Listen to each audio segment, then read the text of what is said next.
All right. So let's get it started up top with this episode. We got to dive into some stuff. Before we get into all that, Ball podcast, sign up for the Patreon if you have not already. For $5 a month, you can get access to the episode we recorded last week on Thanksgiving Eve. We did an episode where we talked about players who could be washed or not, some players later into their careers in their 30s and almost 40s that could potentially be washed. So that was a fun episode that we did. We also have some other stuff planned coming up. Soon you'll get a taste of what that looks like for the holiday season. If you sign up for the Patreon, you also get access to the Uniball Discord as well. So you can follow us live on Playback. We'll be doing streams and recording the main episodes every single week on Monday or Tuesday. So follow us on Playback if you have not already.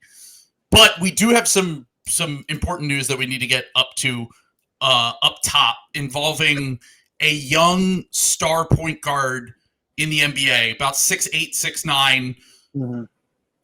Everyone's been talking about it. I don't know if you saw this, but Lamelo Ball is out with an ankle injury. That's pretty much the biggest. That's like the biggest news coming out about a ball handling player of his size that everyone on Twitter is talking about. Exactly. Just a lot of speculation. It's kind of creating some meta discussions about how we report on this news. Yep. Everyone's like, why does Shams have this against LaMelo? Why is he reporting that he's going to be out for an extended period? Exactly. Yes. Yeah. Yeah. So I that's, obviously crushing, and it's all that anyone could ever talk about online, and we'll bring up a lot of Discord. It's just really unfortunate to see it kind of unfold that way. So I just, prayers up for LaMelo, obviously. Really, really sad. The Ball family, the Hornets are cursed. The Ball family's cursed from wearing the Big Baller brand sweatshop shoes, as people have pointed out.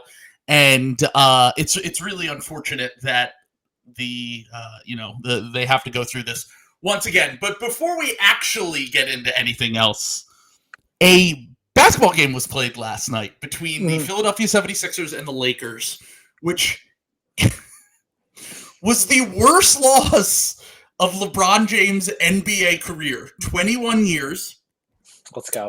He has never lost a game by this many points. The Sixers won by 44 points. When LeBron was pulled from the game, it was already out of hand. It was about a 30-point difference. The Sixers have now beat the Lakers 10 out of the last 11 times that they've played. They haven't lost a game since before COVID. And worst of all, they made Marcus Morris and Patrick Beverley look like they were squarely in the middle of their prime last night. And look, I'm excited, obviously, as a Sixers fan. And I think that this will touch on the thing that we talk about a little bit later, which is the contender versus pretender draft. But I don't understand where anyone is coming from when you're talking about potential contenders versus pretenders that the Lakers could potentially be. I saw Kevin O'Connor put them at number 4 on his rankings, the power rankings before this game. I saw HP Basketball say that they were the favorites in the NBA, along with the Celtics, and the Timberwolves. I feel like I'm losing my mind a little bit. This team is not good. They have basically only won NBA Cup games. They have won 3 games that were NBA Cup game, or 4 games. I think they swept the NBA Cup. I might be a little bit off there, but they stink. They're not contenders at all. Like, no. where did I know you talked about potentially betting against them making the playoffs, but where did this come from? I mean, I just think that we've talked about this a little bit, like in group chats and stuff like that. I just think that there's no bad teams anymore. You know what I'm saying? We're coming out of this chapter of the West being like really mid, aggressively mid, like over the last 2 years. And the Lakers have kind of benefited from that, where it's kind of buoyed them, even when they've been bad, like they were during the Russ year.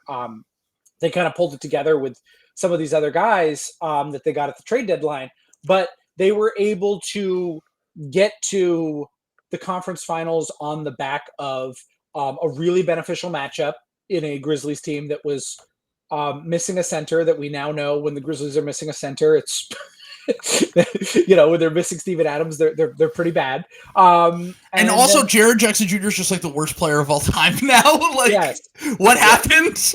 Yeah, he's like completely fallen off a cliff. And then I still say it's like one of the most baffling outcomes in like modern playoff history that they like beat the Warriors. I guess maybe just like Andrew Wiggins was was kind of falling apart, and it was coming before then. So I don't know. I think that this is just kind of who the Lakers are. I think they will be playoff risers in a way, but I think that the playoff rising will be like they'll put a good scare on whoever they play in the first round and still ultimately lose. You know what I'm saying? Like I think they're probably going to be in the play-in tournament again.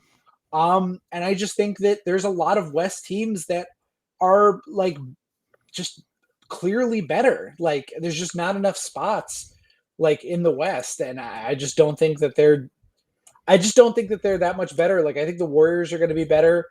The Clippers might stink, but I'm not sure the Lakers are way better than the Clippers, to be totally honest, on any given day. So just whatever it is, yeah. This was the thing that was driving me a little bit insane before the game yesterday. Look, I knew that the Sixers were going to beat the Lakers. Like I said, they haven't lost to them since before COVID, so they just kind of own this matchup. It's not a matchup that's really ever been a problem for the Sixers, even when the Lakers were, making the conference finals last year and having some competent teams around them like they did 3 years ago. But the point that I want to get into here is I had a lot of people pushing back on my post about this when after the Sixers destroyed them, I posted a screenshot of Kevin O'Connor's power rankings. And in the description of the power rankings, he described it as this is not about regular season stuff. This is about championship equity, which I understand. I get that. I totally understand. We've done that before as well. And before the season, I might have even had the Lakers ahead of the Sixers. I honestly can't remember. But having seen, we're almost a quarter of the way through the season here. Like the Lakers have now played 18 games. The Sixers have now played 17 games. There was enough there to know that the Sixers were not only the better team coming into this matchup, but also they have more championship equity just on the fact that they're more likely to make the playoffs. And that was what was really pissing me off, was that people were tweeting me like, this is about championship stuff. And I'm like, are we sure the Lakers are going to make the playoffs? Because right now they're the 8 seed, and they were outperforming their net rating coming into yesterday. Now, they got destroyed and their net rating's way down, but they actually had more wins than they were expected going into yesterday's game. They were missing Cam Reddish, which I know that sounds like a joke, but Cam Reddish has been super important for them. And if Cam Reddish, I know that they do this thing where they, like people pointed out in the comments, Lonnie Walker had this crazy series last year for them. He has that run in the Warrior series. They've also rehabbed Malik Monk's career. Like they do this every single year, and they're doing it this year with Cam Reddish. But if he's that important to your team, then your team is not very good. Like if Cam Reddish is so important that you're getting destroyed by this decent team that you play on the road, and yes, the Sixers shot the shit out of the ball. They shot 50% for three for most of the game. But as I was saying during the stream, they were wide open looks. The Sixers were generating any kind of quality shot that they wanted at any time. Maxey looked unstoppable. They couldn't stop Joel Embiid. They had no resistance on the defensive end, and their offense is just miserable when LeBron and AD play the way that they did yesterday. And honestly, it's still, I think it's like the 24th or 25th offense in the NBA based on cleaning the glass. So I came out of that game thinking there's no way that the Lakers are real contenders. And I kind of had already felt that going into yesterday's game. They have basically one quality win on the season, and then they have some nice wins in the in-season tournament games. And I'm sure they'll win the in-season tournament and get a lot of hype. But I came out of that game, I don't think the Sixers really need to prove anything to me in the regular season. I know they're always a really good regular season team, but that was the performance that I've been waiting for from the Sixers all season, to be like, wow, this team actually can just completely destroy another team that, like I said, I don't think they're contenders, but they are a playoff play-in team potentially. And I don't know, I just come out of that game feeling a lot worse about the Lakers and a lot better about the Sixers. Now with Joel Embiid, when he plays, the Sixers have not had any games this season where they have basically not competed. Like, every single game they have competed this season when Joel Embiid plays. Minnesota, they got destroyed, but Joel was out. They're on the second half of a back-to-back. I feel incredibly good if we want to talk about contenders versus pretenders. I feel really good from where the Sixers are at right now, and I feel like the epitome of this pretender thing that we talk about, the Lakers are kind of fitting that bill so far, at least in this season. Yeah, they're not realistic. They were pretenders last year. They hit their ceiling. Like, that was the furthest they were ever going to go last year, which is what wait. It was the most competitive sweep of all time. Yeah, exactly. That's what made the competitive sweep thing so fucking funny. Is like, no, it really wasn't the most competitive sweep of all time, actually. If you watch those games, did you ever think Denver was going to lose? Maybe once. Maybe one game. I think there was one game when Austin Reeves scored like 40 points or like 30-something points, and I was like, okay, they could lose this game, but there was no point that I thought they had any chance in that series.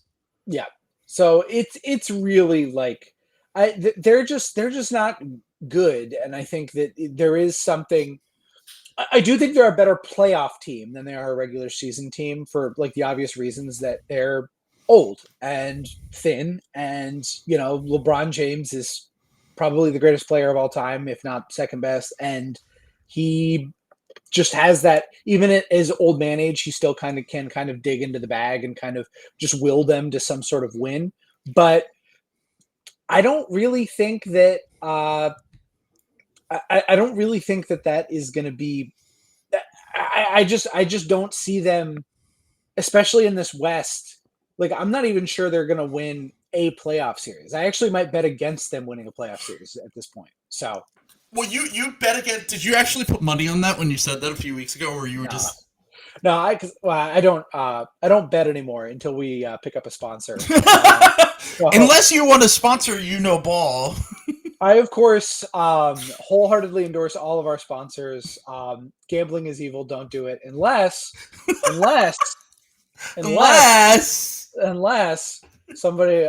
I will be shaking my thang for that DraftKings money if we need to. But I'm gonna. By the way, censor that part where he says the name of the company. We don't want to give them any free plugs.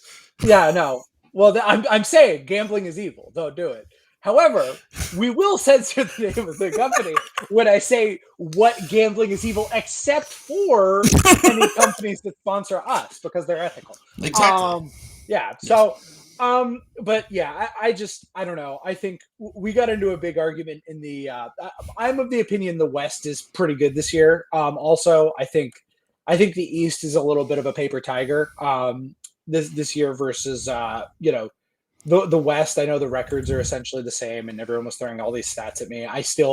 I test just watching games night in, night out. I think the West is a much more competitive out West, and I think that's going to bear out by the time the end of the year comes around. And once we start getting into the playoffs with some of these players like Steph Curry, LeBron, Jokic, Devin Booker, even fucking Kevin Durant, Luka, all of these guys are like top guys and playoff performers throughout their career. And it's just like, I'm sorry, the New York Knicks and the Indiana Pacers do not move me in the same way. I know Tyrese Halliburton's good. I know Jalen Brunson's good, but like they're not going to be that. It's a much harder road for the Lakers for them to kind of nonsense their way to that type of Western Conference Finals berth again. The West has been Fugazi for a little bit now, and it's back to being normal, at least. The depth is there at a very, very minimum. Yeah. I mean, we're talking about teams that have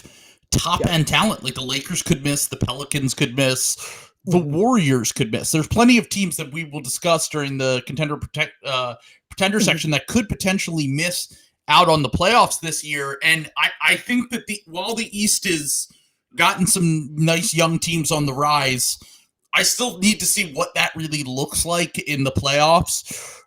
And even the team that we'll discuss in a little bit, in terms of just like where they kind of fit in the contender status, the Oklahoma City Thunder, I do trust them a little bit more because it's like Shea's a first team All NBA guy already. Like he doesn't. He can. I think if he gets to the playoffs, there's no reason in my mind that he shouldn't be a playoff riser and be a guy that could potentially carry their team to multiple playoff victories. So I think the West is really tough. I think that the East is going to be certainly interesting in the playoffs, and we'll get into what teams that we think could be contenders and pretenders in a little bit. But the team that I wanted to talk about a little bit here before we start talking about the good teams is the Detroit Pistons. Because they're not in the contender-pretender things. They're just like the worst team in the NBA by, I would say, a fairly wide margin. It might not add up with net rating. Maybe the Spurs are worse, or I would imagine that the Wizards are a little bit worse even after they beat them last night in one of the most depressing games that I've ever seen. Oh man, it's so bad. Pistons Wizards. Going into that game, both teams had 2 wins on the season. The Wizards win pretty comfortably in Detroit.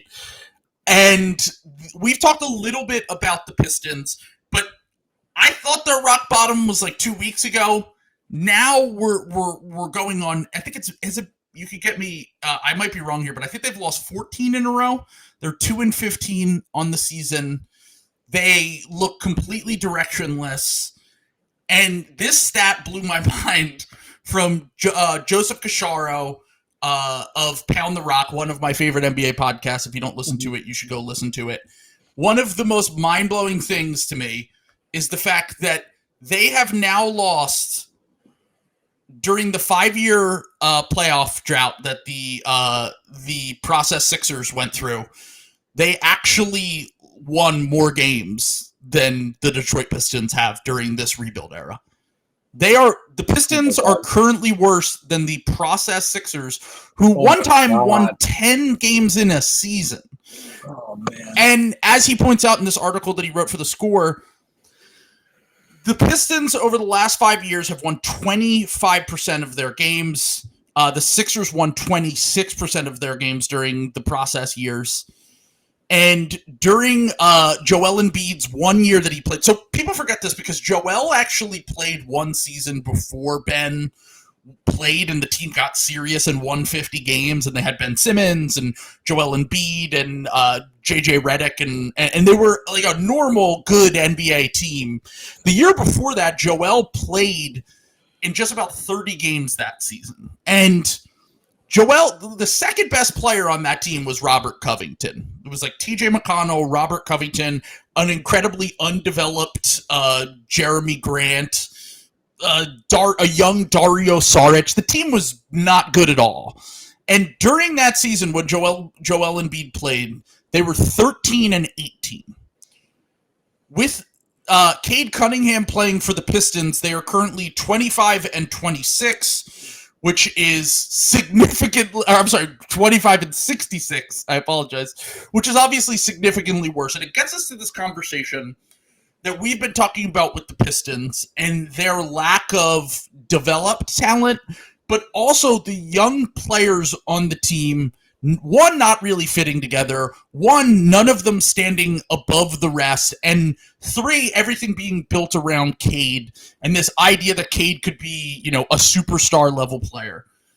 And the problem that I have with all these arguments, whether it's about Cade or other young players, is that when you're a superstar level player, when you're 22 years old, context matters for sure in terms of maximizing a player, in terms of getting the most out of a guy. Context is important. I'm not like, if you're on a dog shit team, you're going to look worse. Obviously, that's the case for almost anyone. But when you are a true superstar, when you are a potential top 10, top 15 player in the NBA, you create that context. You are the context. You can rise above your team being bad, like Joel Embiid did when he was a rookie. You can rise above having a lack of poor spacing around you, and you can win some games. And the fact is, now we're in year 3 with Cade. We're in year 5 of their rebuild, I guess 4 or 5 of their rebuild. And everyone's trying to figure out like how do you fix this problem? And I asked Stream last night, what would be the first thing that you would do in order to fix this problem? And multiple people said they would tank. And I was like, so you would just do nothing? Because you're already tanking. You're already tanking. It's already happening. Yeah, you're already tanking. So what would you do to fix this situation, I guess, is my question. I'd trade Cade Cunningham. There we go. For starters, just to begin with. For who and for what? For whoever is buying the cult propaganda that Jeff, whoever's taking advice from Jeff Goodman. How about that? That.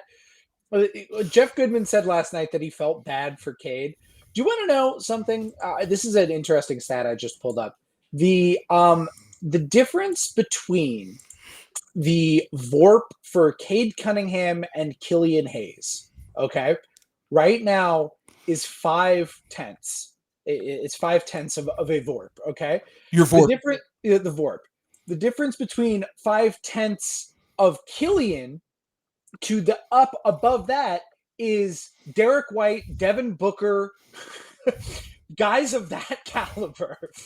So you're saying the gap between Cade Cunningham and Killian Hayes is the same gap as Killian Hayes and Devin Booker. And I want to be clear. Killian Hayes is terrible. I want to be clear about that. VORP is like, this is why VORP is a rate stat. It's not good. There are two guys on the team. Did you know this? Two guys on the Pistons who have played more than 100 minutes right now with a negative VORP. Do you want to guess who the two guys are? More than 100 minutes? More than 100 minutes, yeah. All right. Well, Cade's obviously one of them. Yeah. I'm going to assume the other one isn't Killian because you're talking about Killian. The other is James Wiseman. No, James Wiseman has 99 minutes. it's Beef Stew who's it seems to be kind of with this. They have Sasser, Duren, Ivy, Asar. All of these guys are positive in VORP. All of these guys have shown encouraging signs of a young core that can actually play together. Alec Burks is actually a veteran who kind of makes sense. What is killing the team is one, Troy Weaver running one of the most insane GM jobs I've seen since David Kahn. Like this, it really is approaching Johnny Flynn, Ricky Rubio, like over Steph Curry, like levels. Like obviously the damage of that is like way worse. Like you don't draft one of the 12 best players of all time. Sure. But this is. Like, well, he did. Troy Weaver did pass on Tyrese Maxey 3 times, so he did pass on one. There we go. That adds up, if you think about it. Like yes. That moves it up to the thing. But like Jalen Duren is probably the best young player on this team. That's who I would say is the most promising. Maybe either him or Asar, I would say, is the most promising young player. And you're regularly playing Marvin Bagley and James Wiseman and all of these other guys who play the same position as him. I understand he was hurt. Like, I get... I was going to say, in fairness, Wiseman's only gotten on the court due to injuries, but you should have never traded for Wiseman in the first place, as everyone said, including us on our live stream when we were having, a conniption over it. Yeah, I kind of like Saddiq Bey. People who don't even like Saddiq Bey are like, what are you doing? I don't like Saddiq Bey. I think he's kind of mid, and I'm like... Yeah. You shouldn't have traded him for James Wiseman, obviously. Yeah. So yes. I guess my thing is like you've got to cut bait on Cade Cunningham. That actually probably would be kind to Cade because I think it's just I don't see any path for this happening for him in Detroit. Like, you know what I'm saying? Like at a certain point, this is becoming the Mac Jones thing with the Patriots. You know what I'm saying? Like where his ceiling is not what you thought it was going to be. But it's getting exponentially worse because of, multiple years in this bad situation. First off, disrespectful to Mac Jones. He won a national championship. Let's go. Mac Jones better than Cade Cunningham? ? There is no chance they trade Cade. That is true. Just to be clear. That's true. No, that There's is no true. Chance. But this is why this is going to continue to be bad. But next offseason, you have a decision to make. And if they go to Cade and they say we want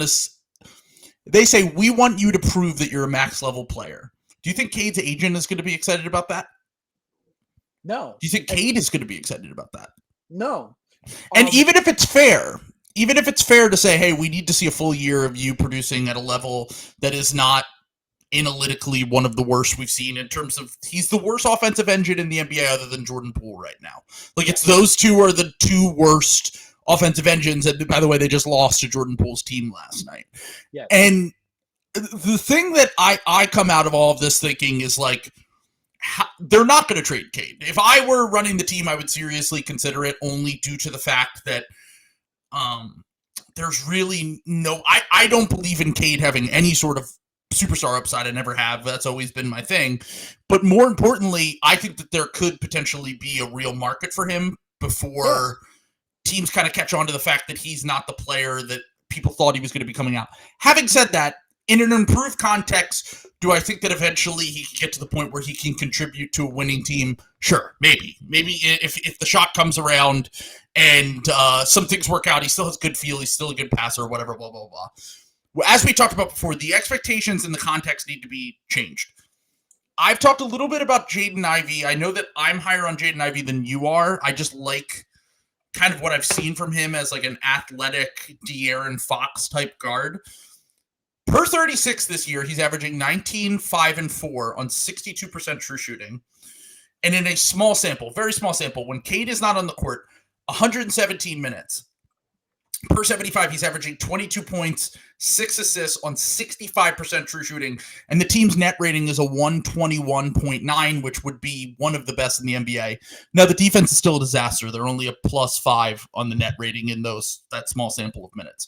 But my point on this whole thing here is that between Asar, Duren, Cade, and Ivy, I think that there is some way to kind of fix this or turn it around.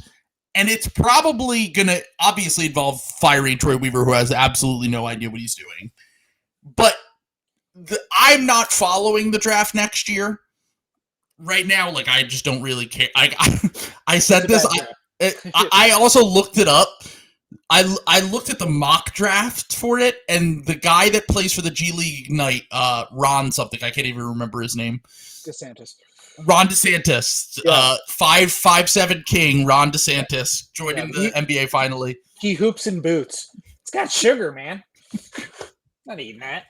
He's diet ready. He's ready for the NBA diet, so. He's ready to go. Magic are trying to trade up to 1 to get him. They want to pair him with Jonathan Isaac. They're gonna, incredible the duo that brings the NBA back to Middle America.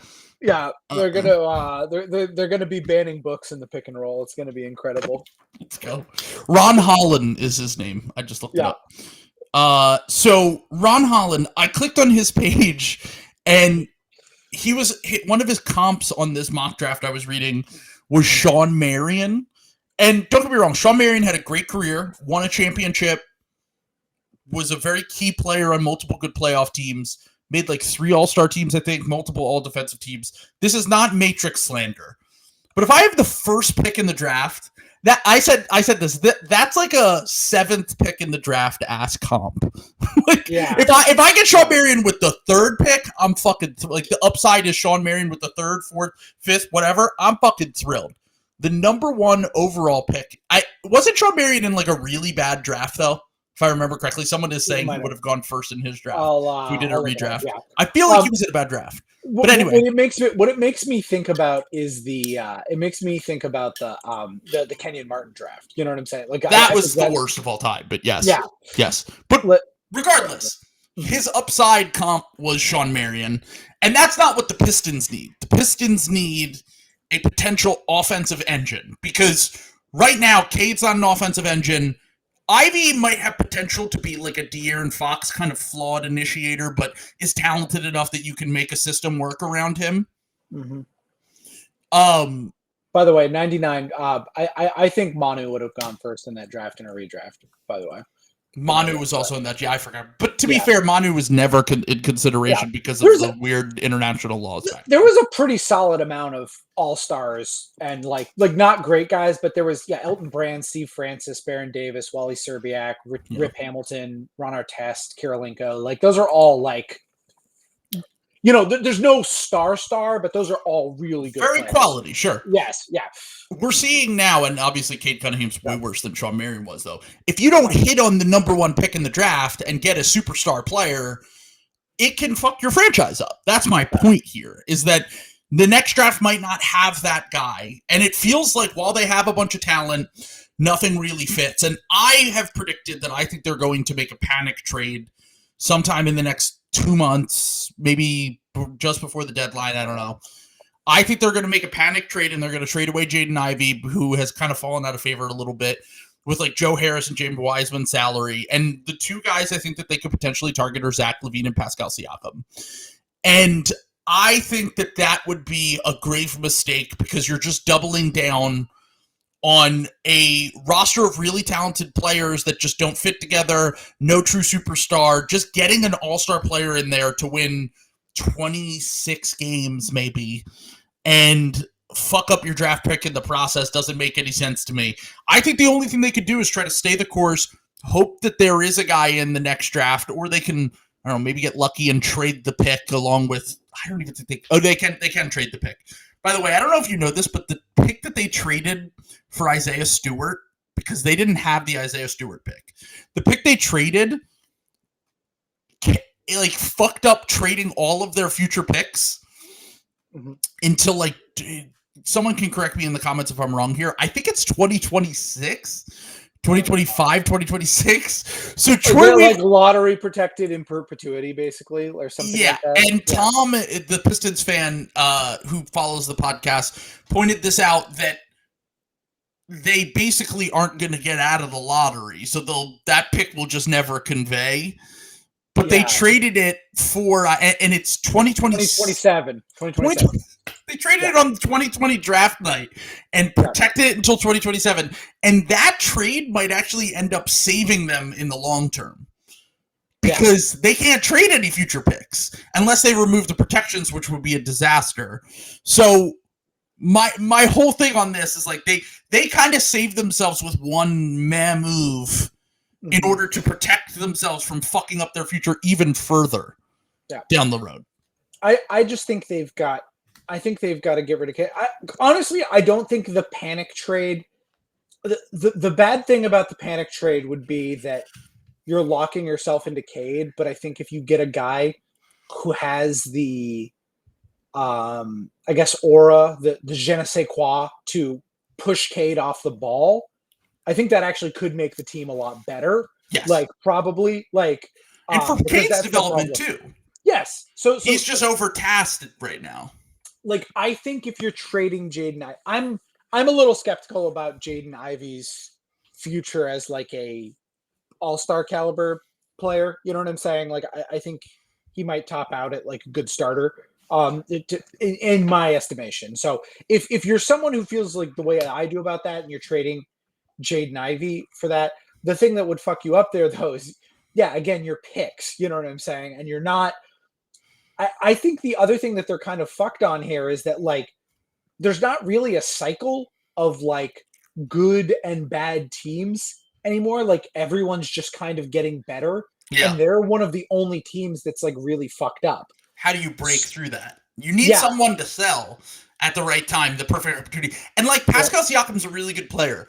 Adding another non-shooter to that rotation does... I would rather trade for Zach LaVine. And I'm not even like, I would not do that if I were the Pistons, to be clear. But I would rather do that because Siakam is just adding another good player, talented, that just fucks up your spacing even more. You're starting five of, like, Ivy, Cade... Well, they would trade Ivy in that situation. But let's say, like, Cade, Alec Burks, or whoever, starting Marcus Sasser, whoever, and then Asar, Siakam, Duren, like... Your spacing's still broken. Like, you're not fixing anything with that. No. Marcus Sasser shooting 7 times a game. Let's fucking go. We're riding it, baby. By the way, you gave Jaden Ivey's per 36 stats. I don't know. Do you know Marcus Sasser's off the top of your head? No. It's Marcus Sasser has played like 80 minutes in the NBA. I like Marcus Sasser. 308. He's played 308 minutes in the NBA. On a almost 50% 3-point rate, and he's shooting almost 37% from three. I'm He's just good. saying, I like Marcus Sasser. He's the probably best young a guard sixth on man. the Pistons. The best young guard on the Pistons. Jaden Ivey is 2 years younger than him. Best young guard on the Pistons. I would roll with Marcus Sasser before I rolled with Cade Cunningham. I'm just gonna say that will be our long-term bet. You have your Hawks, and I have my Wolves. Yes. You have your Sasser. I have my Ivy. That's the long-term bet here. Neither of us are putting money on Cade because we just don't believe in that. But we are willing to put money on the other guys. So that's how I feel about it. So let's get into our contender versus pretender draft, because there's been some really interesting kind of things so far. Like I said, we're a quarter away through the season. We're getting an idea of which team could be a contender and which team could be a pretender.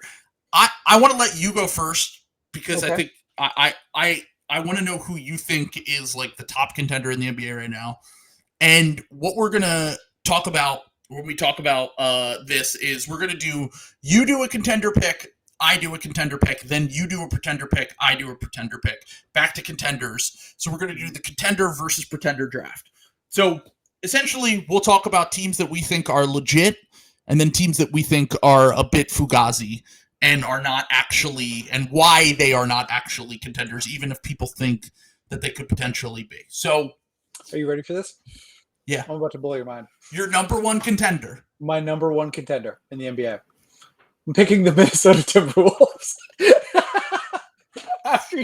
after we had that long argument. Let's go. The Minnesota Timberwolves, baby. Will, you tried to tell me, did I not say we did our Patreon podcast, overreactions to the first week of the season? And I said, I'm fine. The Wolves are talented. They're deep. They'll figure it out. And what have they done? They've turned around and figured it out. So why do you think they're the number one contender right now? I just think they are. I'm a little alarmed by Denver's road record. I'm going to be honest about that. It's early. I wanted to pick Denver here. Honestly, Denver, it probably is the correct pick. It was down to like Denver or Minnesota for me. And I think I ended up going with, it just feels like, remember when the Warriors just were bad on the road and everyone was like, well, it's fine. It's fine. Like they've played 10 games on the road and they're 4-6. That's weird for a team that's as good as Denver. Yes. They're 8-0 at home. They haven't lost at home yet. We have not hit Yoke Christmas yet. Yoke Mitch or whatever it's called. That's in December 15th. It's early. Just say. And they haven't had Jamal. Yeah. The other thing that I think is huge for the Minnesota Timberwolves is they still have a Cat trade yet to make. And they're already the top team in the West before they've traded Cat. So once Cat is traded, addition by subtraction. Yes, addition by subtraction. They're about to win. They're about to turn into just a juggernaut of a Western Conference team.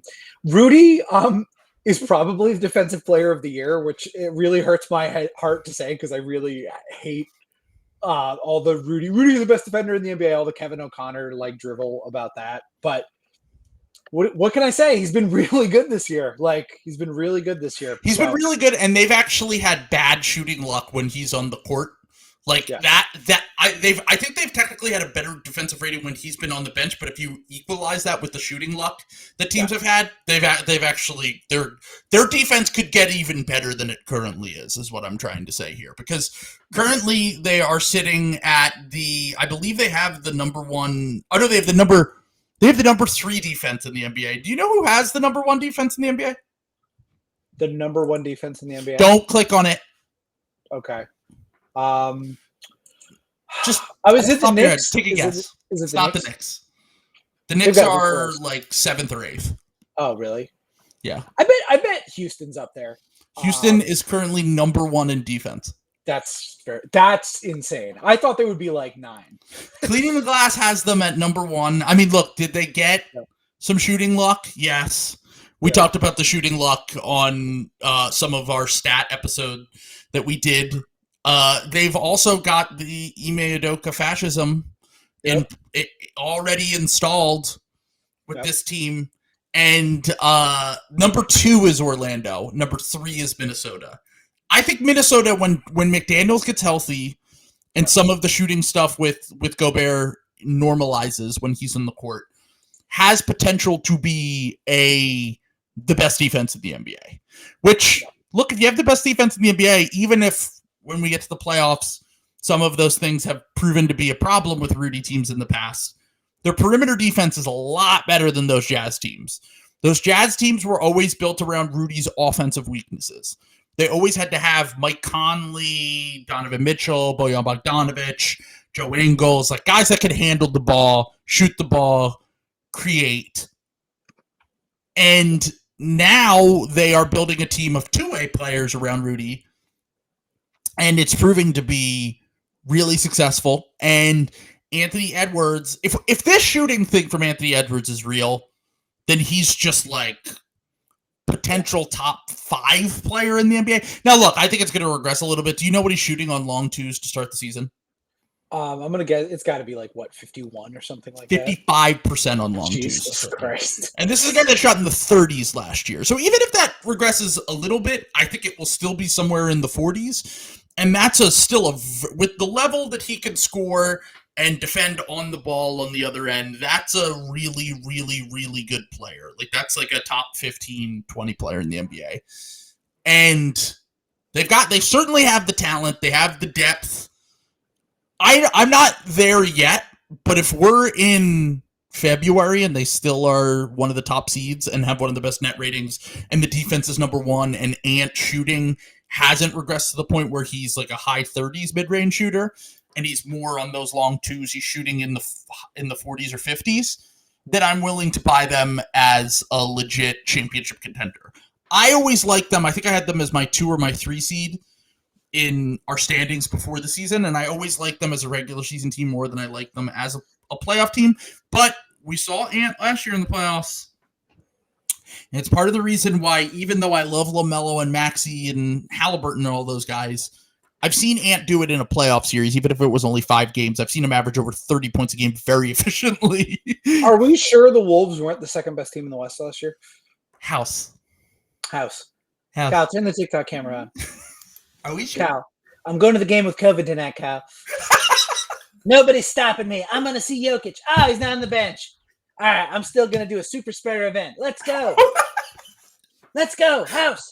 It's only been 5. It's only been 5 days. I don't care. It's 5 days. CDC regulations, House. Over, under. Fuck Dr. Fauci. Cousin Sal, over, under on contamination. This is in the Vegas zone. I'm putting it at 4.5. By the way, we have a new podcast with Aaron Rodgers. A conspiracy theory podcast. It's called Feral Fauci. What is the real story behind Anthony Fauci? Why wouldn't he come on the watch with our good guys, Andy and Chris? Seems nasty. God. I love that he was just tweeting it. The day he releases a podcast telling a million people he has COVID, he's like, "I'm going to the Clippers game tonight. By the way, hope you stand within 10 feet of me." I replied to Bill. Like, Bill, don't you have COVID, man? And Bill had some fucking shooters in his comment section, like, "Oh, he got it last Tuesday. It's Monday right now." And I'm like, well, yeah, man. Like, but still, I don't think you should do that. You're a millionaire. I think you can err on the side of caution. Get DoorDash, dude. Like, yeah. Or how about this? How about just you could also just fucking buy a suite or something like that and mask up. Like we could fucking distance from people. Yeah, exactly. Yeah. So, but yeah, that was incredible. Yeah. So I just House the herd immunity piece of this. Now the other thing about this is I do think that the West, there is a lot of rock paper scissors in the West, and I also think it's entirely possible that the Wolves catch a bad matchup and lose in the first round. Well, let's think about what would be a bad matchup for them, because the Wolves the Warriors if Andrew Wiggins stops being dead. Like, yeah, maybe. I mean, having Steph Curry versus a Rudy Gobert team. Yeah. That's something I think. Honestly, I think the Warriors need to make a midseason trade to make that happen, though. Yeah, I honestly think the Kings are back. Yeah. The Adelson family is gonna buy the Mavericks. Hold up. They're in the process of buying a significant stake in the Dallas Mavericks. I'm saving this one for the Patreon episode. Check this. Watch this space. We'll be back. R.I.P. to the big homie Sheldon. No. Yeah. Sign up for the Patreon. Anyway. All right. Okay. So if you're gonna take the Wolves with your number 1 pick. Mm-hmm. You're a bastard for doing this to me. Yeah, I know. I wanted to make you do it. Yeah, I'll take the Celtics. Yeah. Okay, so first off, are you worried about the Porzingis injury? Because he's out for a week? I mean, I'm always worried about like lingering shit. I don't care about the regular. I think the Celtics are going to be fine in the regular season, to be totally honest. Like everyone's. I don't know. It's very weird where it's like now that all the Celtics fans think the sky is falling, I'm like, it's fine. It's the exact same as it was before the year. Like everyone yelled at me for being like a bastard doomer before the year. And I'm like, well, it's just a lot to put on Porzingis. And now Porzingis is hurt. It's like, wow, we looked like shit those last 2 games. It's like, yeah, it's Drew Holiday. And this is what happens when your team is like top heavy. Like, I'm sorry. So I think it's fine. I still think the Celtics are going to win somewhere between 56 and 62 games, and they will probably be a top seed in the East, and something demonic will happen in the postseason that will destroy them. I think they will probably make the finals if Porzingis is healthy, and if not, they're probably going to lose. So I tend to agree with you kind of across the board there. They're currently 13-4. They have a net rating of plus 9.1. They have the 4th best defense and the 9th best offense. That was kind of surprising that their offense is 9th right now. But the thing I will say about the Celtics is that, you look at those like groupings of like players and in the net rating thing, and it's like you can put 3 players in, you can put 4 players in, you can put 5 players in. Yeah. If you do like 3, like 8 of the 10 are Celtics combinations. Like They're combinations of players when their guys are all healthy. They're running teams off the court. Now, some of that is a little bit of inflation from playing bad teams, but that's usually what kind of historically dominant teams do. They easily take care of the bad teams, and they beat the good teams like the Celtics have done so far this year. They've split with the Sixers. They just beat Milwaukee. And this team, they maybe got over their demons with the Heat. They did beat them in 1 game. We'll see as we get further into the season. But right now, the Celtics have the number 1 net rating. I picked them to go to the conference finals before the year, but I'm not feeling great about my team I had winning the conference. So I think that they have to be considered, if not the number 1 contender, the number 2 contender right now in the NBA. And I mean, it pains me to say it, but they're really, really good. And they have the best top 6 in the NBA. We'll see how things go with Porzingis. I think that he's incredibly important to this team now. But either way, I think I said they were going to win close to 60 games during the regular season. So that 1 seed could be a huge advantage as long as the Orlando Magic or the Miami Heat don't get the 8 seed. Yeah. Because those are the 2 teams that give Boston the most problems. Is Miami with the rat ball and Spo and the shooting variance, and the Magic, who are just fucking massive at every position and tend to give the Celtics a lot of trouble like they did in the game the other day during the in-season tournament game.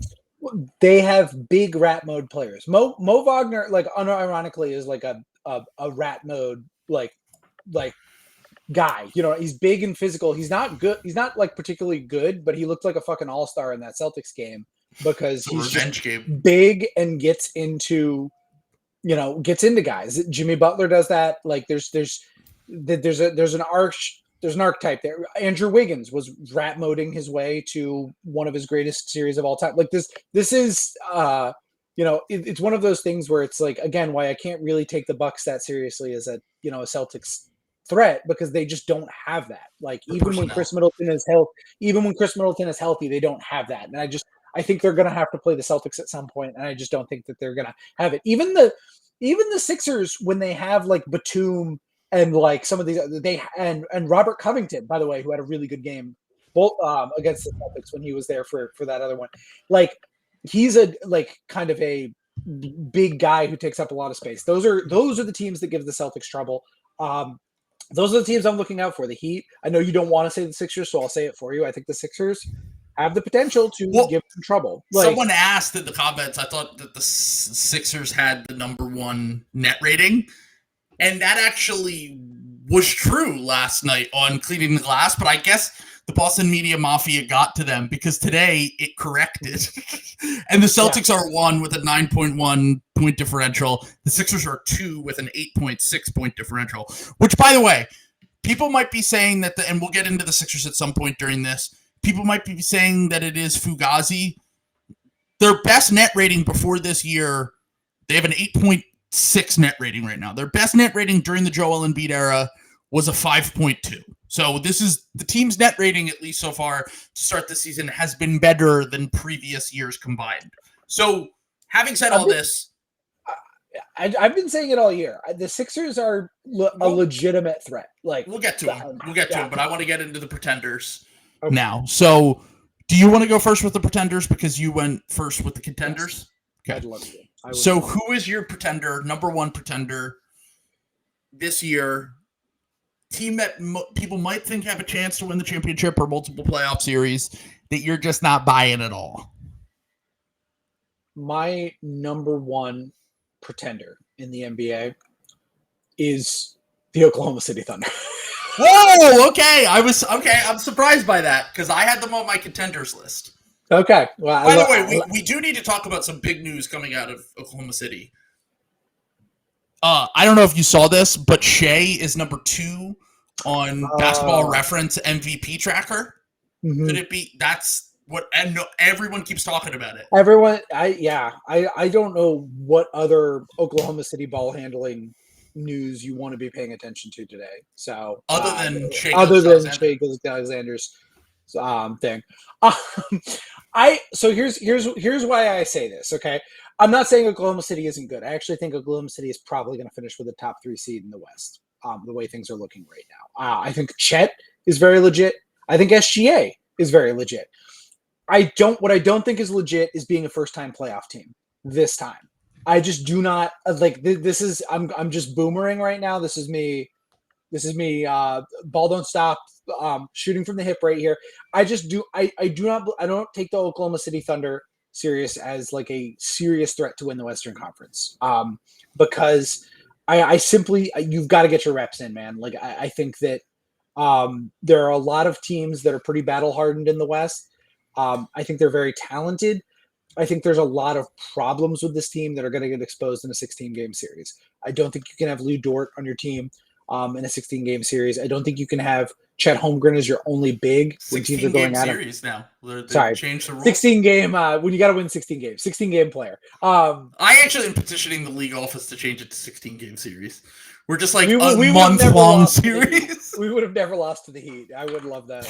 Yeah, sure. Yeah. You would have never lost to the Heat. We might have lost to the Bucks a bunch of times, but God damn it if we wouldn't have lost to the Heat. So fair enough. I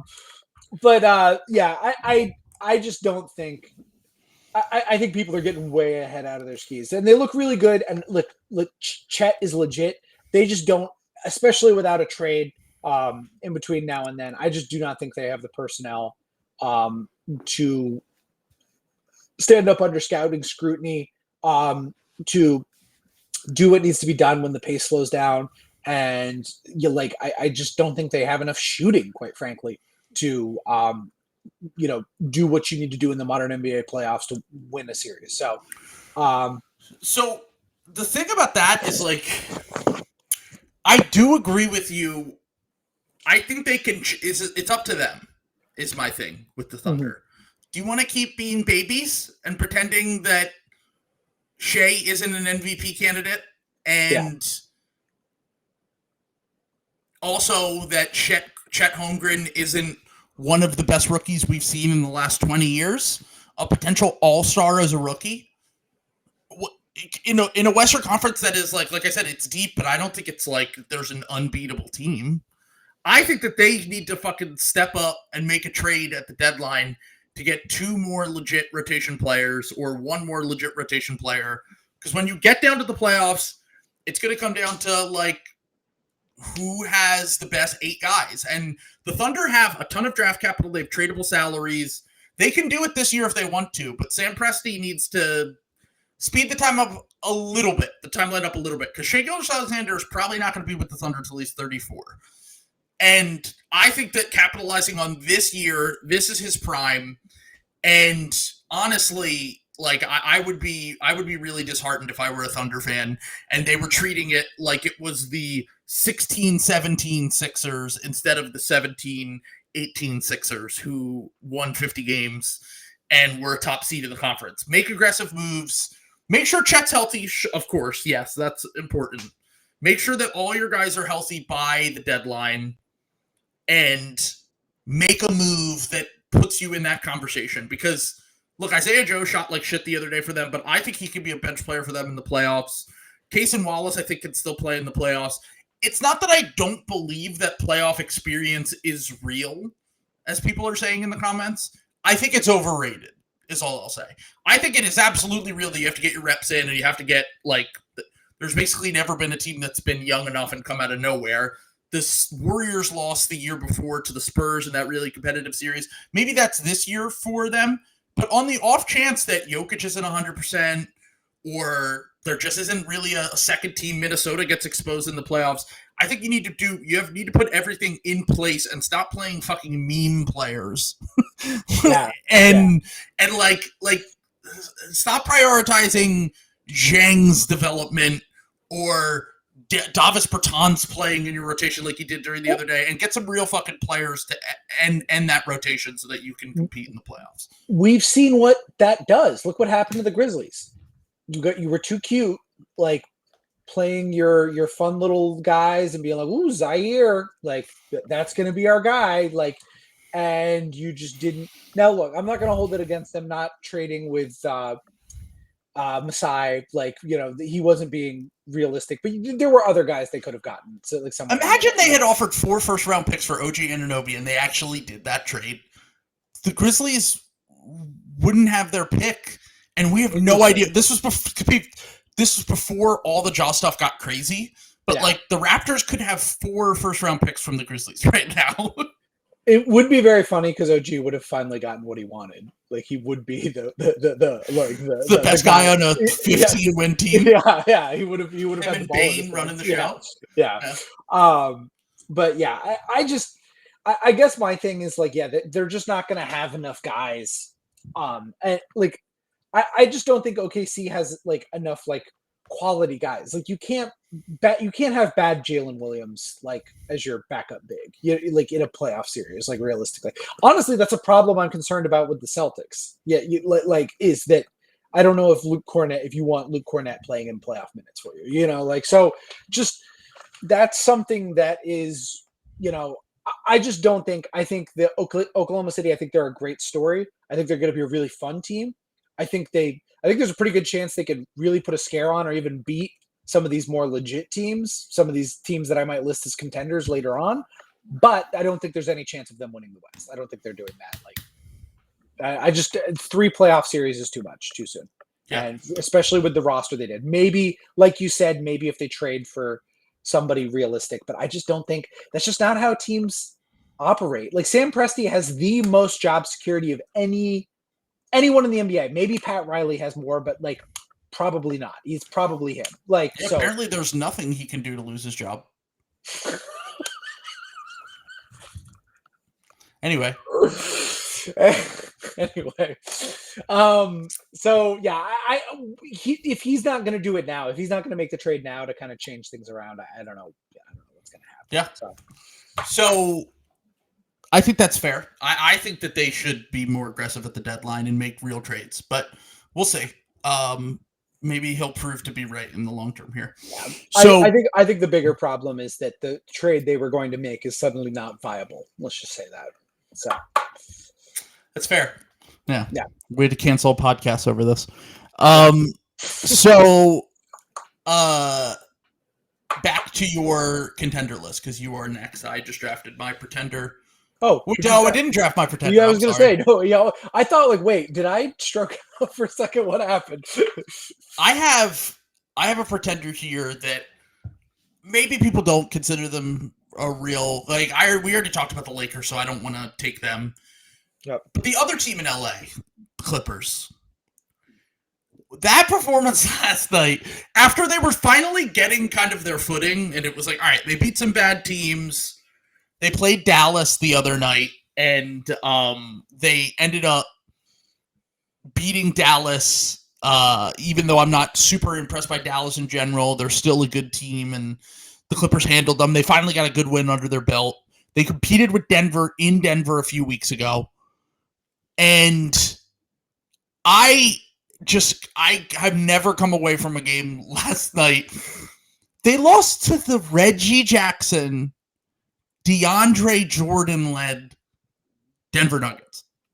No Jokic, no Jamal Murray, no Aaron Gordon. The best player on the court for the Nuggets was Michael Porter Jr., and Reggie Jackson had the revenge game, one of the greatest revenge games of all time against the Clippers. And so did DeAndre Jordan, who is a corpse right now. 30-something for Reggie Jackson, almost perfect shooting from the field. Crazy, terrible defensive effort from the Clippers. And more importantly, since they traded for Harden, their offense has been not good. Harden never, ever gets to the rim. I said this when I saw the shooting numbers like a week ago on the podcast. When the shooting numbers regress, he's going to look even more washed than he is. And beyond all of that, just with like the Harden fit not really working and the on-offs being way better when it's just Paul George and Kawhi Leonard as opposed to the minutes that they played with James Harden, beyond all of this is the fact that Kawhi just doesn't look like Kawhi anymore. And I know he started last year slow, but he had another knee injury in the playoffs. Like, it's starting to add up now. And last night, he just had no lift. His shot is just like completely not there right now. And this whole idea of this team, and maybe that's why they traded for Harden, is what I'm getting at here, is that maybe they knew that Kawhi took a step back and then it was going to have to be a collective effort with Paul George, James Harden, and Kawhi Leonard.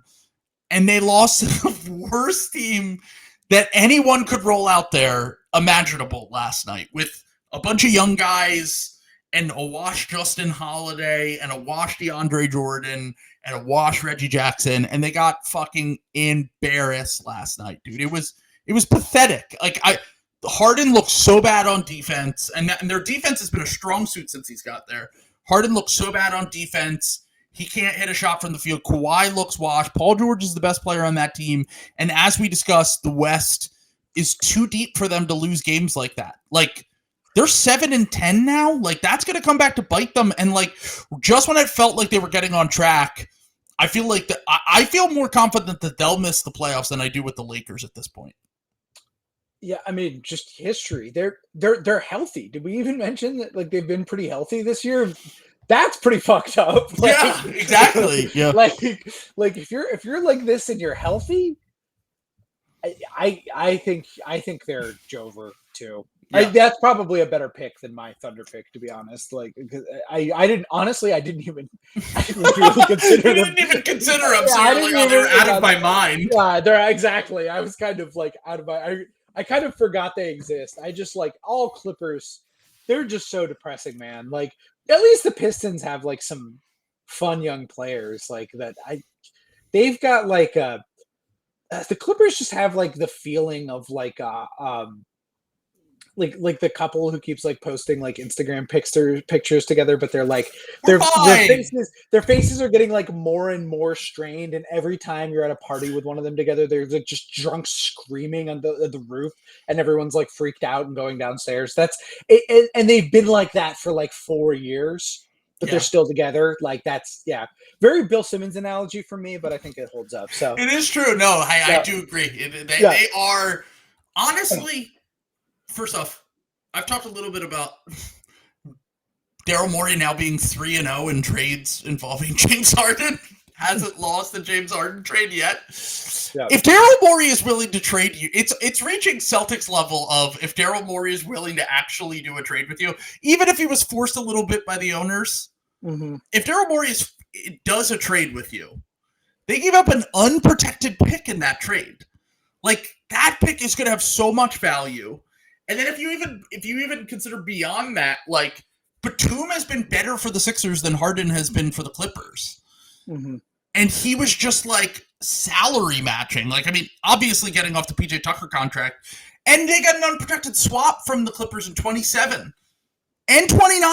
Oh, no, they didn't. Well, they sent out an unprotected swap to OKC, who sent us a fake first. But still, we got a 29 swap and we have their 28 first round pick, which both could have crazy value in a few years. That trade is just, they can't defend anyone. Even though their defensive numbers might have looked good, they're not that good of a defensive team. Their offense is still a mess. It's just it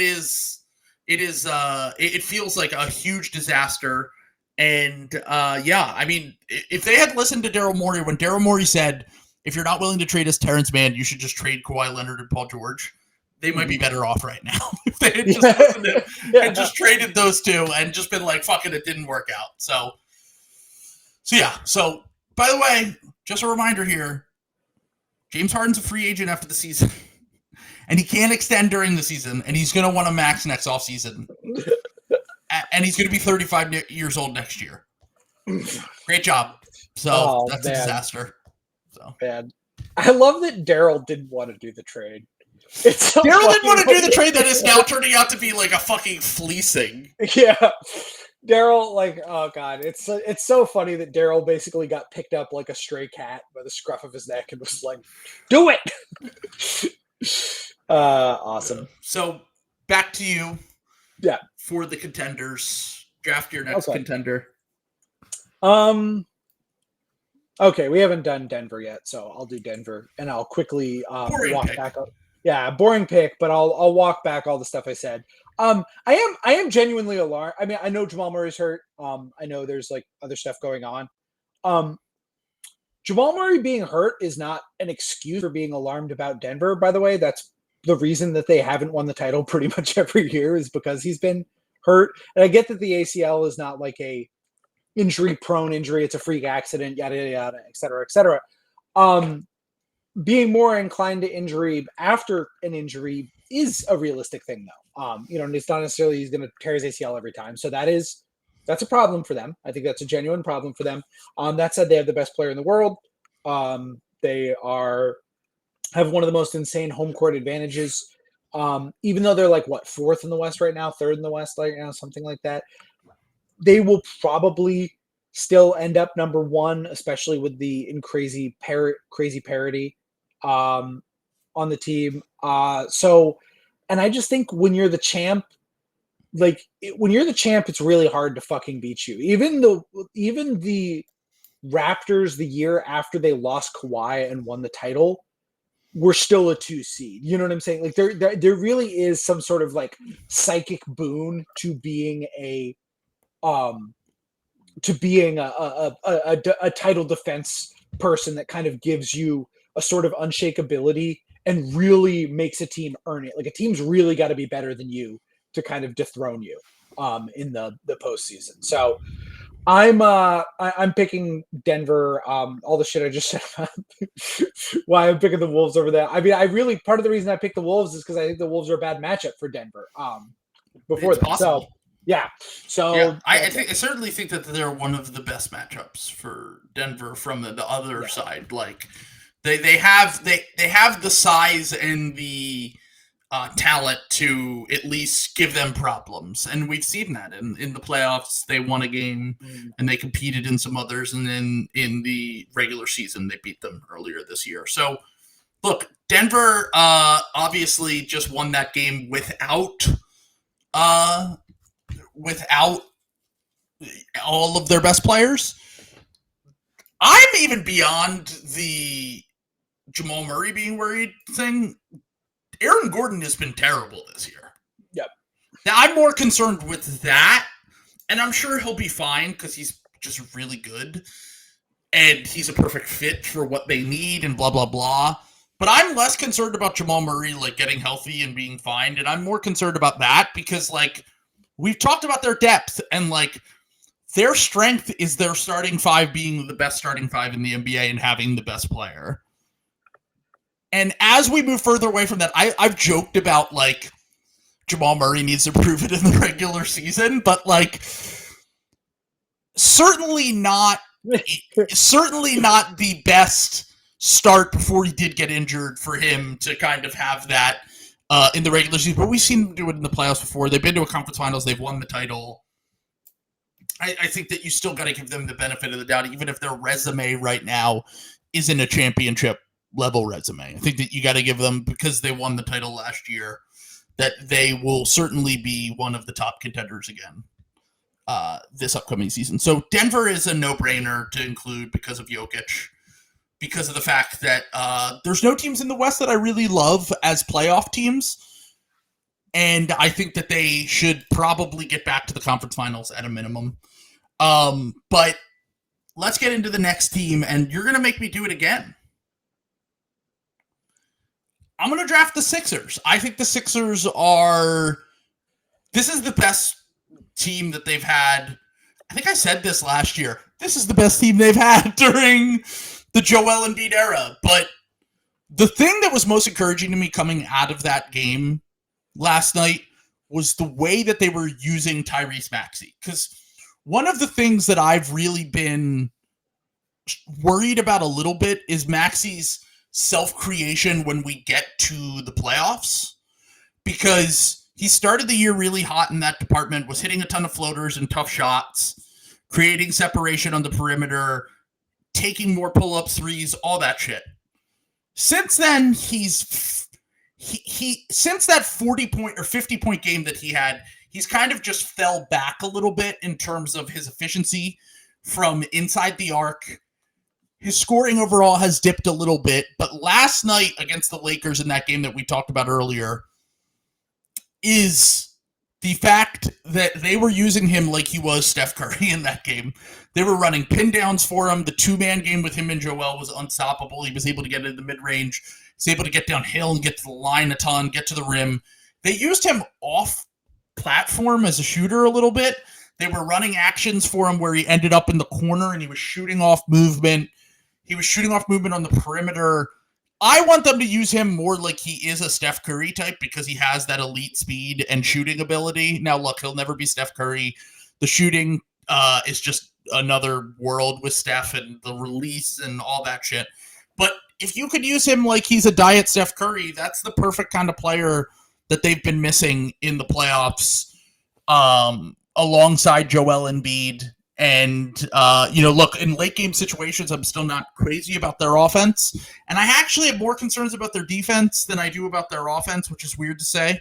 But their defense has been not great this year. And another thing that I've kind of taken from these last few games is I know Tobias has had a really nice start to the year. There have been two games recently where Tobias played like absolute dog shit, the Nets game and the Lakers game, and the Sixers destroyed the other team. So I'm not really certain they really even need Tobias Harris all that much. Like, I wouldn't be shocked if they traded him at the deadline. I think they'll probably keep him because they like him and his contract's expiring and he had a good start to the year. But I do think the fact that Maxey's so improved, and not just on offense, honestly, he's been really good on defense to start the year as well. I see someone in the comments saying they're worried that they're going to attack him on defense. The way to attack Tyrese Maxey on defense is to get him to run through a ton of screens, try to get him moving kind of off the ball. If you switch on to Tyrese Maxey, he's actually pretty good at guarding a guy in space and on an island. So I think it's going to take a really creative head coach like Eric Spoelstra or someone else like that. And I just don't really think there are a ton of teams that could take advantage of Maxey's weaknesses on defense in a way that they have in the past. So I feel confident about the Sixers right now. I think they need to make a move at the deadline, and I think getting Kelly Oubre back for them is going to be incredibly important. So, yeah, the Sixers are contenders. Like, I mean, are they going to win the title? Maybe not. Maybe they don't even get to the conference finals, but in my opinion, I think that they have the makeup of a championship level team. It's just, can they finally get over the hump? Yeah, I mean everything you just said. I was going to pick them next. If they had gotten back around to me, I think they're legit. I think that um, I let me just say this. I don't think Joel Embiid's diaper disasters in the playoffs are going to suddenly stop. Um, I think that he, like Jaylen Brown, might have to be managed at the end of games. But I think that's just how much I kind of believe in Tyrese Maxey and the overall like caliber of the team. For them to The kind best of player on the Celtics is Kristaps Porzingis, and the best player on the Sixers is Tyrese Maxey. yes, agree, correct. So like I think that Joel can have his dominant stretches. He can have his really big games. I think that Nick Nurse is the type of coach with the balls and the gravitas to say to Joel Embiid, "You're not going to touch the ball in the fourth quarter because you keep fucking turning it over every time Al Horford throws a double team at you," which I think could change their fortunes. I also think the Sixers match up pretty well with a lot of teams. I think they've got a lot of personnel. They've got they remind me a lot of the last iteration of the Celtics before they made all these trades, where they do have a lot of positional versatility. There's not a lot of teams in the league that I look at and say the Sixers have no answer for any of that. Like, I think they have a lot of different versatility and options. And I think that really helps them just in terms of getting through the East. I think that it's less likely that they're going to catch a bad matchup than some of these teams in the West who, do have these, big problems. So I think the Sixers are, you know, they're, to use the football nomenclature, they're the lunch pail contender. They're 9 to 5. But no one believes in us Sixers. Yeah, they're flashy. They're not flashy. They get in, they get out. They don't do any work. And I think that I also think that they are going to get the nobody believes in us bump because everyone is just going to be like Joel Embiid's a fraud. Joel Embiid's a fraud. He can't win in the playoffs. Sixers can't win in the playoffs. And then I think Nick Nurse and Tyrese Maxey will be, oh, well, I guess they're not frauds in the playoffs is what I'm kind of looking at. So we will see where they kind of end up in this. Standings are important, I would say, in terms of seeding where they end up in the playoffs. Because I think that there are a lot of kind of weird matchups for them in the playoffs. The Magic are a weird team. I think for a lot of these top teams, the Heat are always going to give the top teams problems. So I don't think it's going to be an easy path for any of these top teams, including the Sixers. But so I've drafted contender. Do we want to do? Let's do 2 more pretenders and 2 more contenders. Okay. So give me your next pretender, because I just drafted the Sixers as contender. So you go pretender now, and then we'll get back into the contenders. I'm picking the Bucks. So you think the Bucks are a pretender? Pretender, yep. I have them in what I call the question mark zone. Okay. Where They've been good recently. They've been good recently, right? I don't think they have been. I've watched the games. I don't think they have been. I think they've won the games. I think that they have not been good. That was going to be my point. They were my response if you said they were good. I was like, I've watched some of these games. They're not good. They were down 26 points to the Blazers before they came back. They had to come back on the Wizards, or they had a tough wire-to-wire win against the Wizards. They beat the shit out of the Hornets. Okay, cool. Everyone beats the shit out of the Hornets. And the Celtics game. What did you come out of the Celtics game feeling about the Bucks? Because I watched some of that game, and I felt like the Celtics honestly kind of dominated the majority of the game, and then they went diaper disaster at the end. Exactly. That's exactly what it is. Yeah. It was more about the Celtics than it was about the Bucks. Like they credit to the Bucks for like coming back, but that was more of a indictment on the Celtics and like, kind of their championship aspirations than, the Bucks are good. I mean, like, look, the Bucks were on the road. That's probably the closest a team has come to beating the Celtics at home. But I don't. I have no fear for them. I think that the bigger problem, and a problem that a lot of West teams have, is they've got a very glaring fucking problem in that they have no good perimeter defenders whatsoever. And like Damian Lillard, I'm sorry, in the playoffs, Damian Lillard and no good perimeter defenders is going to be a fucking disaster. Yeah. There's they could, it's like totally on the table that they could like lose to the fucking like Cavs, like in my mind. Like Yeah. I don't see any way. Honestly, like there is a world where they like beat the Celtics just because of like diaper disaster, familiarity. Like they're not going to win. That's going to be a series that they win in like round 2 in like 7 games. They're not winning 3 series in a row. They're not beating whoever else. Like that's the thing, is they're not good enough to win 3 series against teams that they're not clearly better than. You know, and that's the issue. And the East is more competitive. Like I just think that you're not getting the bye round matchups anymore. Like when they played the Nikola Vucevic Magic a few years ago. Yeah. You're just not getting those teams. Like you got the Heat last year and you lost. You're going to get a tough matchup probably in the first round. The Sixers got the closest thing to a bye matchup last year, and they got cosmic luck to get that with Kevin Durant and Kyrie Irving both getting traded halfway through the season. So that path isn't there anymore. And Will came into the chat the other day and was like, how are the Bucks going to win a playoff series? And my response was 45 minutes of Giannis playing a game. Yeah, like that's the only advantage they have, really. And even he said, like, I think they're like a +2 per 100 possessions when Giannis is on the court. It's not like they're destroying teams when Giannis plays. He just has to go superhero mode every game in order to carry them. And their defense, the communication is terrible. The personnel is not good. The coach clearly has no fucking idea what he's doing.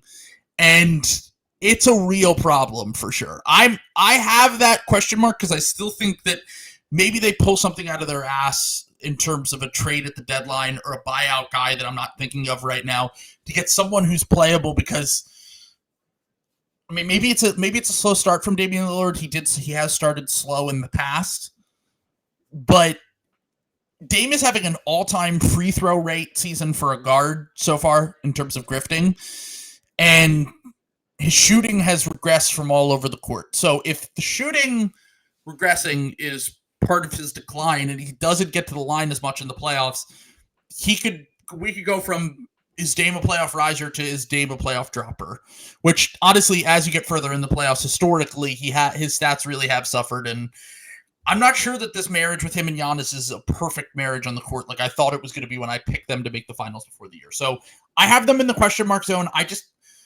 I'm still not like fully given up on them, but I'm definitely not like feel good that they don't have a profile of a contender, and they have not been. If they were not the Milwaukee Bucks, if they were the Philadelphia 76ers and doing this, no one would take them seriously at all. That's just the reality of the situation. So someone said they'll get a new coach at the deadline. That's right. The Prunty is back. I was going to say Prunty, or they'll just bring back Terry Stotts. Terry Stotts. Sorry, we fucked up. We picked the wrong guy. Punished Terry Stotts, returning with an eye patch. Okay. So I had the Bucks in. So you had them as pretender. We already talked about the Lakers, so I don't really want to talk about them, but they're certainly in my pretender status. Like the Clippers, I didn't even consider them contenders in the I didn't even think it was like worth considering. So all right. The last pretender I'm going to take is the Dallas Mavericks. So you heard it here first, folks. The Atlanta Hawks are. I didn't have them written down at all. I don't think about them. It's the John Hamm meme. I don't think about you John at all. Draper. Yeah, you don't think about it. I need Murray to come back and make you mad online for another 2 weeks, playing out of his mind. So currently, they do have. Their net rating is more than twice as good as the Dallas Mavericks, the Atlanta Hawks. That's true. The Dallas Mavericks currently have the 4th offense in the NBA at 119 points per possession. And they have the 29th defense in the NBA, I believe. Oh, no, I'm sorry. The 25th defense in the NBA. 117 points per 100 possessions. A net rating of plus 1.3, which is about middle of the pack. They're like 12th or 13th in net rating right now, according to Cleaning the Glass. That's not good at all, obviously. I watched that game against the Clippers the other night, and their defense, I know Lively was out that game, but their defense really is not even, it's just like not the worst defense of all time when he's on the court. Mm-hmm. Their defense is so bad, and it all is just like the Luka Kyrie thing is just, they might be good enough to win a playoff series, or maybe in the craziest worlds win 2 playoff series with Luka averaging 40 points a game like he's done before in the past. And their shot making will be insane.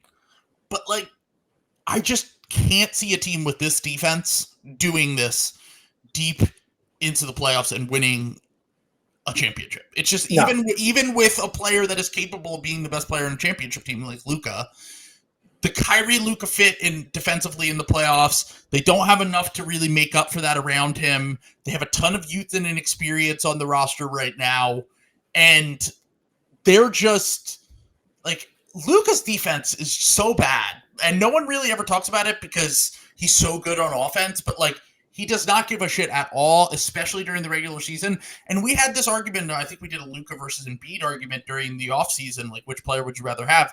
And your whole point on this was, I'd rather have the player who plays well in the playoffs, which makes sense to me.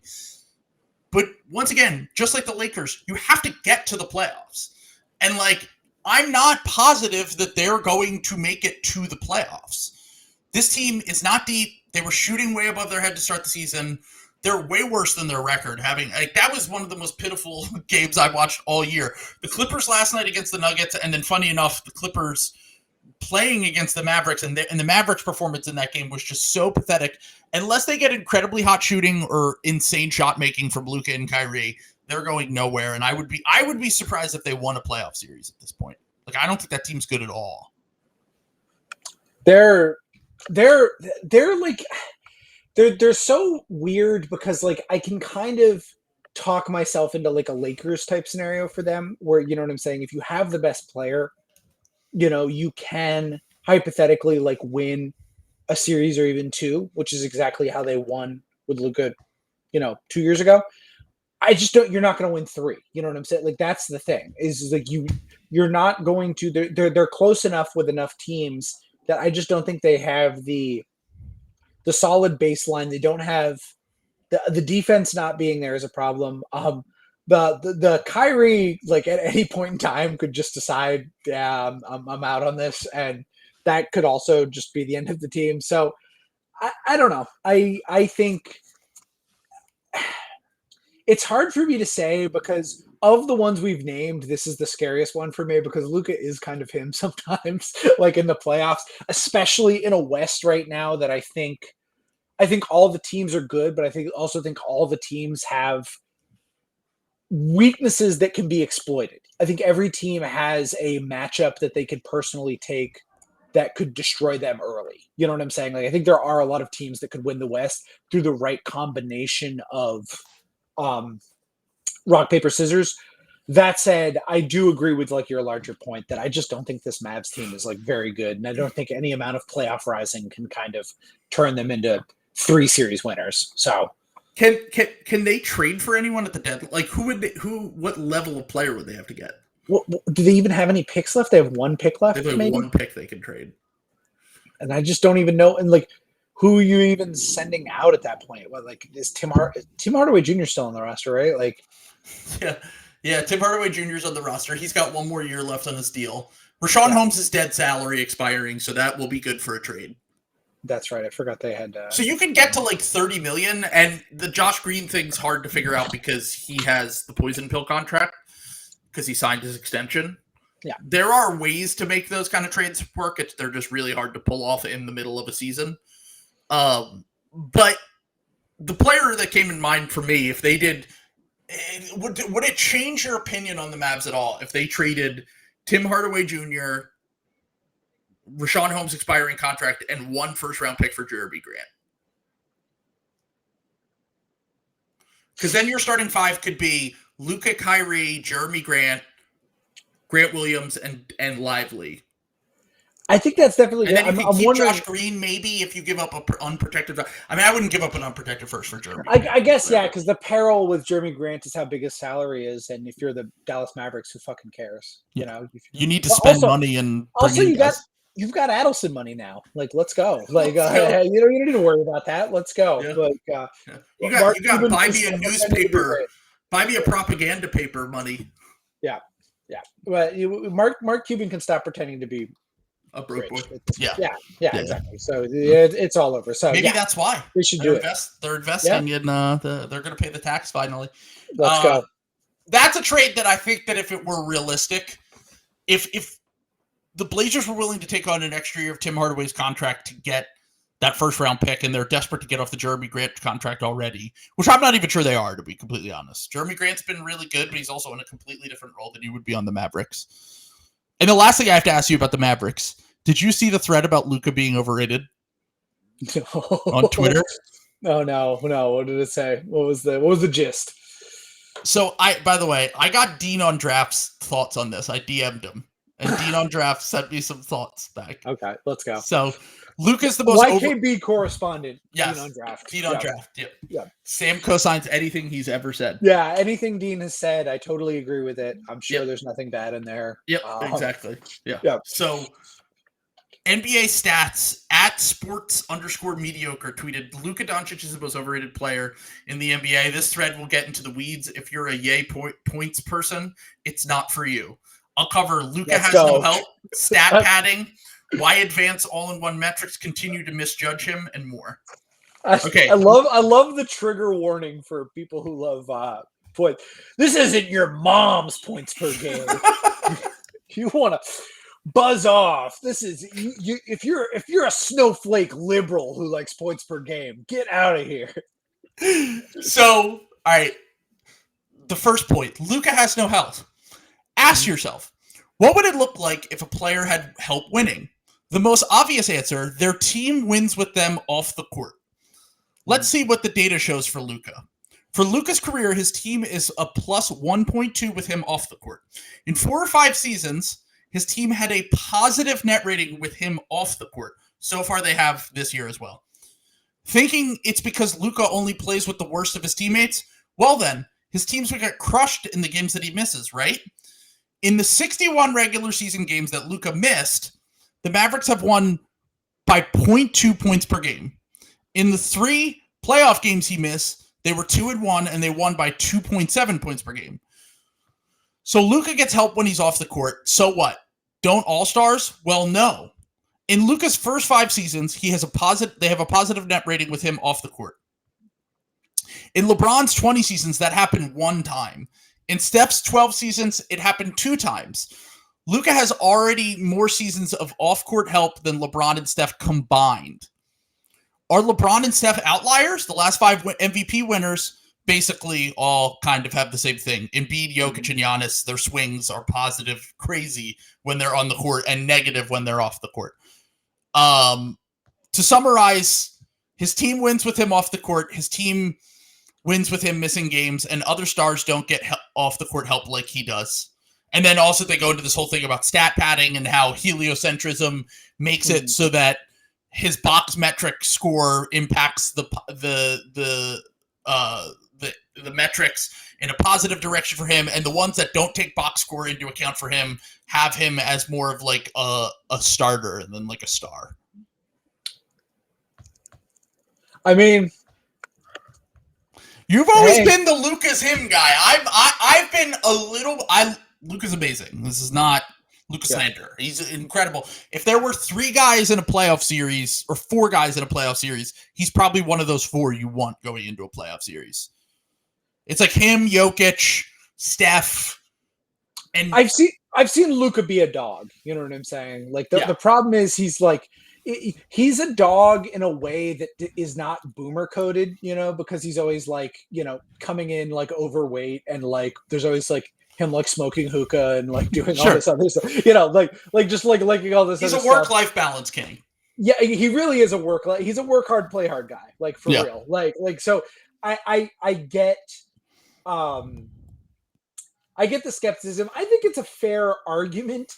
I'm not I'm okay with looking stupid if Luka ends up being not that good. Let me just say that I'm pretty comfortable on the Luka's actually good side of things. That thread did not. He did say on here. Keep in mind, I'm not saying he's bad. I'm just saying he's overrated when compared to other superstars. That's a totally fine line to make. I still think he's better than like Giannis. I think Giannis is the most overrated superstar, but that's just me. So we'll see. Okay, fair. Yeah.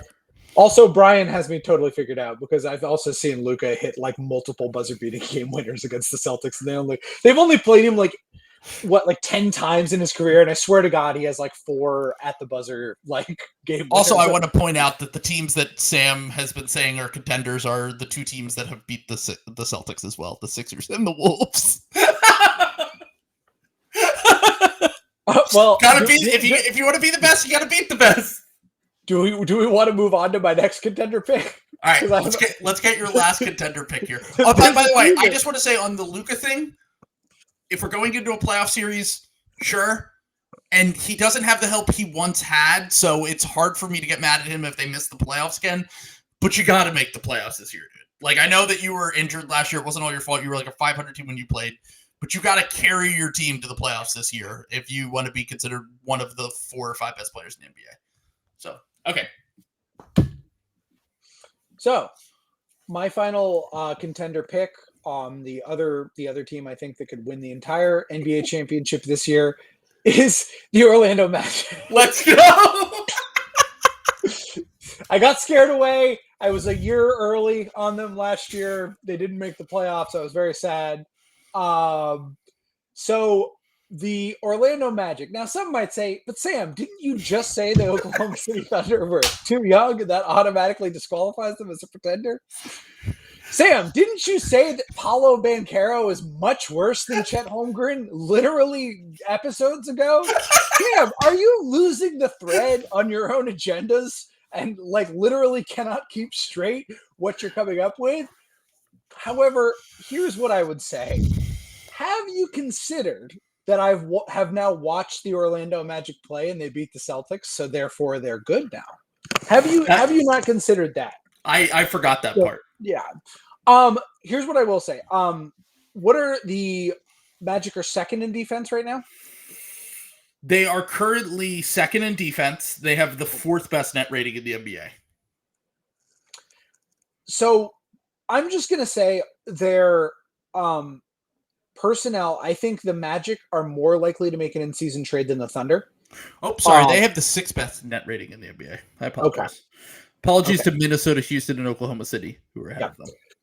So they have, as Void points out in the comments, they have worse shooting than the Thunder, correct.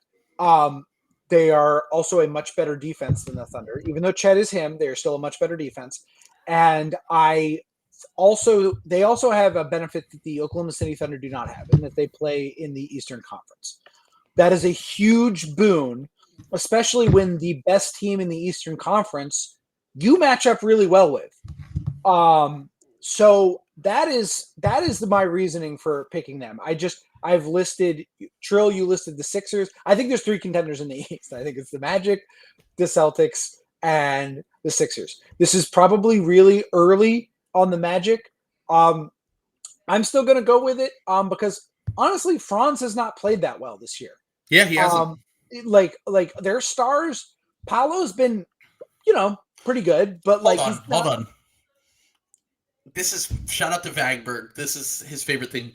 In the 11 games without Markelle Fultz this year, Paolo Banchero is averaging 22.6 rebounds and 4.5 assists on 52% shooting from the field, 50% shooting from 3. The only thing with Paolo that's a little bit concerning to me is he's still a bad free throw shooter. He's shooting in the 60s to start this year. He shot in like the mid 70s. But my point here is that I've always been a Paolo guy. Everyone knows that listens to the podcast. Let Paolo cook. Let Franz cook. Get spacers around those guys. Suggs is already way better than Markelle Fultz. Anthony Black is way better than Markelle Fultz. Yeah, so, just move off Markelle Fultz at the deadline, get them some spacing, and I think this team can make real noise in the playoffs. So that's the other difference between the Thunder and the Magic is outside of Fultz that they really don't have any meme players. Like they have a lot of really good, like even like Gary Harris is solid now. Jonathan Isaac is solid. Yeah, sure. I was just gonna say like Jonathan Isaac, like honestly, we forget because he's A, hurt all the time, and B, he's like a funny, like it's funny to say he was at CPAC and like all this other stuff. He's one of the best perimeter defenders in the NBA also. Like so he's incredible, like, when he actually can play. So when he actually can play. So their only shitters are Markelle, who just doesn't fit with the team, and Joe Ingles, who's like 95 years old. Yeah, Joe, and like I honestly think they could upgrade. I don't even really think they need to upgrade the Markelle spot. They just need to swap in Anthony Black. Like you have Cole Anthony as your sixth man, like already. Like they really just need to replace the Ingles spot with like some sort of trade. And I think it's pretty easy for them to do that. I think that they are a much more balanced team than the Thunder. I think they play in the easier conference in the East than some of these other teams. And I think more importantly, they match up with one of the only good teams in the conference in the Celtics. I think they match up well with the Sixers too, actually. Yeah. I actually think, because I think, what are you scared of when it comes to playoff time? It's like, look, Wendell Carter is hurt all the time, so maybe he's just never healthy. But like, okay, you have guys who can help off whoever's on the court, and they have really good defenders. They have a good post defender in Wendell Carter who can body up Embiid. And then you have Suggs on the perimeter on Maxey, and Maxey struggles with size. And like that's why I think that in a Celtic series or a Magic series, he could really struggle offensively. So I think the Magic match up well with both the Sixers, and I even think they match up well with the Bucks too. Like there isn't a team that I feel like they match up poorly with. I could also still see them losing to the Miami Heat in the first round. Like that's the thing. That's why they have them in the question mark zone for me. Yes. Where it's like the inexperience, and also like if they get the wrong matchup in the first round, they could still lose to me. But I think they match up well with the Sixers, Bucks, and Celtics, and those are the teams that probably still have the best chance of coming out of the East. So yeah, I gotta give them. I don't think it's insane to. I also think the Thunder are contenders. I don't think it's insane to say the Magic could be contenders, but I think Paolo is going to be 2 or 3 years from now the best player on a contender, but maybe he just ends up being a little ahead of schedule and gets better throughout the year. So yeah, I'm just still shocked. Again, all of this is coming with like Franz really not playing well, and like Paolo being like pretty good, but like not a superstar. No. He's not a superstar yet. You know what I'm saying? Like they're just a good team right now, and they have young guys who can still take steps. You know what I'm saying? Honestly, it reminds me a lot of the young Celtics teams. I'm going to be honest, like right now. So I wonder if they do try to trade for Anthony Simons when he gets healthy. They might. I mean, Brian said in the comments, traded for Marcus Smart. I don't think I know Smart got mad at the team the other day. I don't know if you saw that video where he was. Grizzlies? Yeah, I did. It hurt my heart. Yeah, I know it did. He got mad at the team, but I'm like, why would the Grizzlies trade him? I'm having a hard time. Like they just traded real value for him. I just don't. I don't see that really. If you get a good pick, I don't know. Yeah. If you get a good pick, maybe if they truly punt on the season, I don't know. Yeah, they're already going to be so bad. I don't see a way of them not being one of the worst teams in the Western Conference.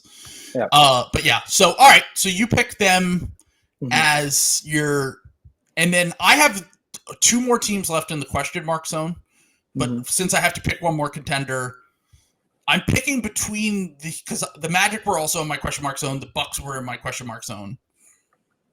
I don't feel great about this one, but it comes down to the Heat or the Suns for me. And I'm just going to go with the Suns here as my last contender. Even though I don't feel great about the Bradley Beal thing, I don't feel great about Kevin Durant staying healthy, and I don't feel great about the rest of their roster around those dudes. But Devin Booker is one of the 5 best players in the NBA now, and I've been saying it since the playoffs, I guess. Like, I think that Devin Booker, when we talk about, like, one of the 4 or 5 guys you want going into a playoff series, Booker's on that list now. And he just had another incredible game. His passing has gone up a level this year. We've seen him be able to defend at least at a decent level in the playoffs. And he is arguably the most unstoppable three-level scorer other than Jokic. And I mean, Embiid doesn't even shoot threes. Like Jokic doesn't even really shoot threes. Like if Booker's shooting is real, this 3-point leap that he's made, or at least was making, I haven't really checked the stats recently, but he hit that game winner against the Knicks the other night. Best tough shot maker in the NBA. Really good on the ball, really good off the ball, and now is like an advanced passer and playmaker. I have question marks about their defense for sure. I have question marks about their health, but just in order to win a title, you need to have one of the 5 best players in the NBA. And in a playoff series, Devin Booker is one of the 5 best players in the NBA. So I will take the Suns as my last contender. And I think that of all the teams we discussed, I think that it's more likely that they win a title than some of the other teams that we discussed, just because of this leap that Booker's made. And honestly, KD's still really good. Like KD's still one of the 10 best players, 15 best players in the NBA. I still don't know what to make of the Suns. They're like my strongest of teams I would have in the question mark zone. They're like my strongest one. Yeah. The Heat are in the question mark zone just because of devil magic. Like they're not a good team, but you can never count them out. The numbers don't matter for them. They're just evil. Like there's just something satanic. Like they really are. Like in like Malazan, the Malazan like high fantasy books, there's something called the crippled god that is just a demonic presence that perverts all natural order. That is the Miami Heat. They really are. Now the perversion is more literal in HGH levels, but it is very much they're just something else. I want to see Bradley Beal and like their whole team before I like do anything. Yeah, I know we haven't seen it literally at all.